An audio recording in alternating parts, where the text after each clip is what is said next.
राधे राधे महाराज जी। महाराज जी, भारत भूमि निस्संदेह दिव्य भूमि है, जहां संत महापुरुषों की वाणी, दर्शन एवं दिव्य लीलाएं होती रहती हैं। संतों एवं महापुरुषों के होने पर आध्यात्मिक बल समाज को प्राप्त होता है, परंतु जब वो महापुरुष दिव्य धाम चले जाते हैं, उनके अभाव में समाज एवं राष्ट्र उनकी गुरुवाणी एवं दी हुई शिक्षाओं के प्रभाव को निरंतर धारण करने के लिए क्या? बिना प्रगट संतों के सानिध्य के, उनकी वाणी के अनुसार हम चल सकें, बड़ा असंभव है। देखो, संतों की वाणी तो दिव्य है ही है, लेकिन स्वयं भगवान अवतरित होकर, गीता जी ये संत वाणी नहीं, स्वयं भगवान बोल रहे हैं। गीता जी तो स्वयं भगवान बोल रहे हैं। भागवत जी में स्वयं भगवान उद्धव जी को उपदेश कर रहे हैं। उसको अपने में धारण नहीं कर सकते।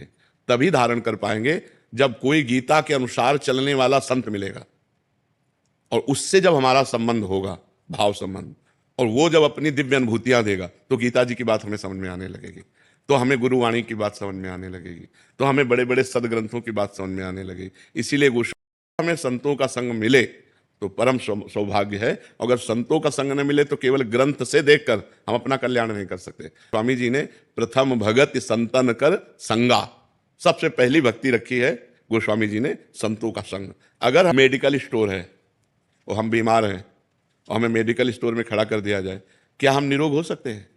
डॉक्टर की जरूरत है कि नहीं? है नहीं? दवा वहीं रखिए, शास्त्र है मेडिकल स्टोर, और हमें बीमार भवरोग के।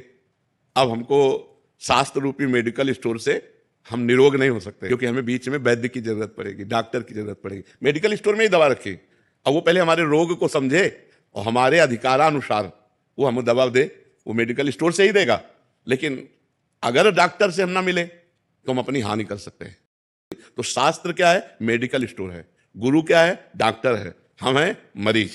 तो जब गुरुदेव शोध करके कि देखो, जैसे अभी इससे कहा कि तुम नाम जप करो, कहाँ ठीक है, ये दवा बताई। सदगुरु वैद्य वचन विश्वासा, संयम यह न विषय कयासा। सदगुरु रूपी डॉक्टर की बात मान लो और परहेज करो। जो गंदी बातें हम कहा, गंदी बातें छोड़ो, विषय की आशा को त्यागो, ये परहेज है।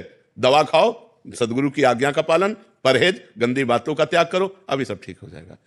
केवल शास्त्र या सदगुरु वाणी से जो लिखित है उससे हमको प्रगट में चाहिए, प्रगट में संत रूपी डॉक्टर चाहिए। वो हमारी नाड़ी पकड़े कि हम किस कोटि के मरीज हैं और उसी कोटि की दवा हमको दे, तो हमारा कल्याण हो जाए।